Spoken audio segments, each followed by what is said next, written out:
Good day all. Ira Epstein of Linn Associates with your agriculture update for this May 6, 2019, about 4:10 p.m. Central Daylight Time.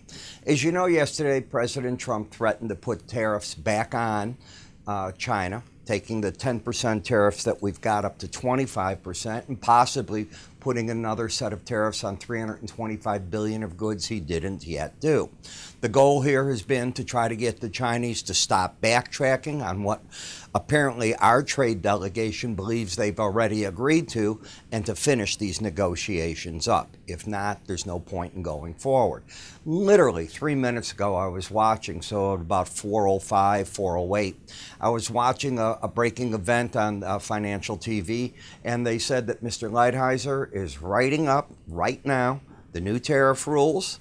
They will go into effect supposedly at 12:01 a.m. on Friday, so I don't know what this all means. The trade delegation coming in, at first, when they heard this, they didn't know if they were coming. According to current news events, I'm saying 3 minutes ago, the delegation is still coming in, and it is still expected that the vice premier is coming.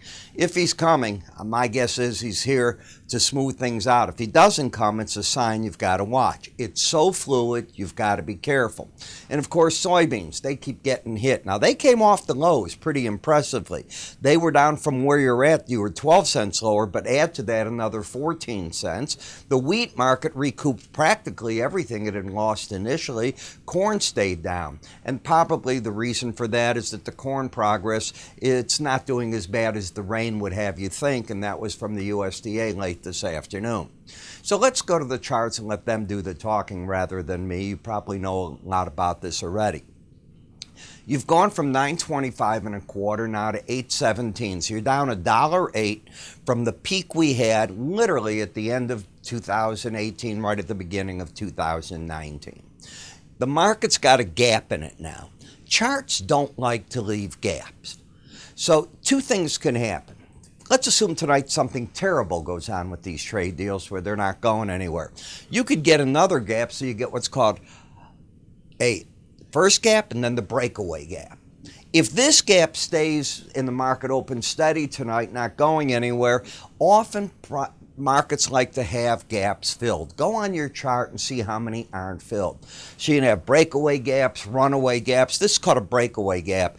Gapping under today's low. The word is gapping, means you'd have to open sharply lower. Not filling it would be the runaway gap.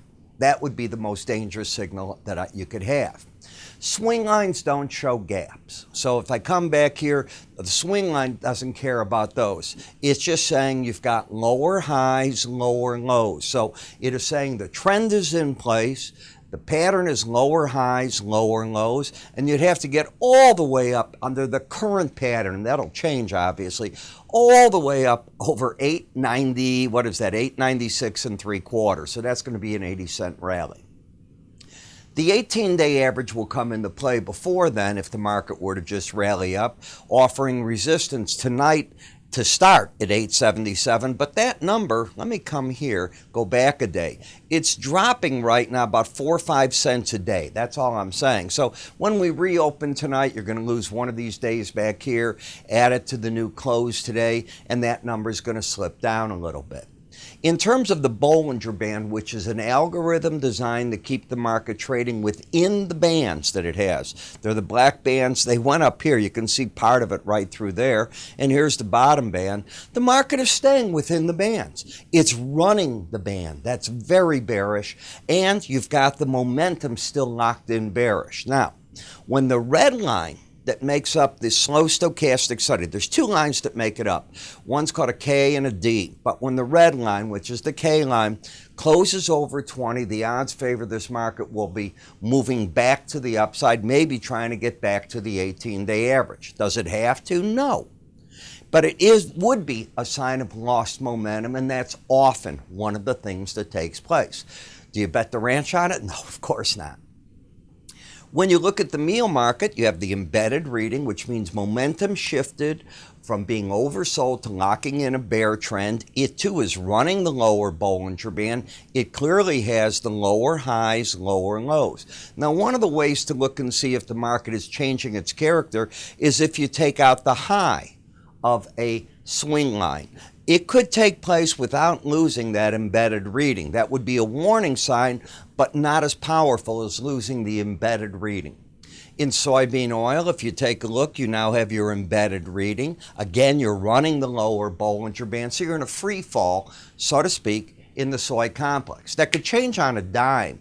If all of a sudden a U.S. trade deal were to happen, traders would say, well, maybe beans will be in the mix, hogs will be in the mix, who knows? Even Tyson came out today talking about what they see for the future of the poultry market, the pork market, how they think it's a long-term affair and it will have a positive impact down the road. You wouldn't know that today with hogs down the limit, by the way. If you look at corn and you knew nothing else, one of the things I teach is the first challenge of a Bollinger Band is where I think pros often take some money off the table. That's how I teach my charting course. It's what I believe. So here you are in a market that actually had higher lows, higher highs. You had an outside day up on Friday. If you take out the low of an outside day that's been an up, you look to see what's the closest number. In this case, it would have been the 18-day average at 365 3/4. That would have been the target. The next number on the chart, well, one of them would be the lower Bollinger Band. You went to that band, and for those of you that get my morning subscriber video, I was certainly all over this today saying, I'm telling you in the different markets, this is where I think pros are going to take money off the table. And that's what I think happened. Look at how you came back and where you closed in relation to that. You didn't quite get down there in the wheat. Wheat's down here, but now the resistance is going to be the 18-day average. It is under the influence of having lost an embedded reading. This was the embedded reading we were just talking about. Here you lose it. It often leads to price in the 18-day average making a run at each other. Maybe that was enough. It backed off right away, and I'm questioning, was it enough, or are you actually going to go to that line? In the sugar market, look at this collapse. Now, you're very close to developing the embedded reading. It takes at least 3 days in a row to do so with both numbers under 20. That's when the momentum index, the slow stochastic oscillator, locks in. You have it today, you had it yesterday, you didn't have it on Thursday. So tomorrow's very important. Will we get a Tuesday reversal where it tries to save itself? Could.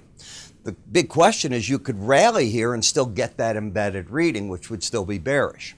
In the coffee, as far as I'm concerned, you made that other attack of the Bollinger Bands, and from there I expect to see short covering, and that's basically what I think is going on. You're not trending in coffee. You have a higher high, lower low. We certainly can see the slope of the market is down, but as a chartist, you're looking to define trends in a certain way, not a visual set. When you come to the cocoa market, the market's got a pattern of higher lows and lower highs. So think of it as a V forming. And where's all that action taking place? Do you see this red line? That's the 18-day average of closes. I term it the line in the sand because so often it's where a market decides what next. If the market falls, I expect, just as it did before, the 100-day average to potentially offer some support. And if that gives ground and you get through 2310, then maybe we're going back to the lower Bollinger Band. In the cotton market, this is a market that just plain let go. Can't even get back to the 100-day average. It managed, if you'll take a look at it, we were breaking out to the downside. You closed on, this was Thursday, at 75.45 under the Bollinger Band. You got back up and settled over the band on Friday. Okay, that's not a bull. That's just a market that's taken a pause, and today it just let go again. Very oversold market, not embedded. In the cattle market, wow. This market just saying, we're not getting any trade with China. That is the reaction that you're getting. You do realize this is a market in the 124 area. You're down now to the 112 zone. This is an unusually hard break in the market. Same in the feeder cattle. And look at the hogs. Remember what I said, they didn't trade. They just opened lower and closed the limit down. They never came off the limit. Look at the day's range. They just stayed there. We write about this. And in markets like this, a lot of people need some guidance. What are the pros doing in terms of the end users, the commercials? If you're trading in the livestock, what do you do there? What are we telling the hedgers to be doing? What about the grains at this time of the year? How do you trade corn versus wheat or soybeans? Where are you going with that? And of course, the soft markets and special reports, because during the day, we're talking about the events going on and what we're seeing in the futures markets, in some cases, right from the action pit. That's what you want to have. How do you get our information? It's simple. If you haven't had a trial to it, give us a call. You can always go to our website at www.iraepstein.com. You'll see a carousel of all of our offers. Choose what you want. We'll put it in your hands. I'm Ira. You have a good day.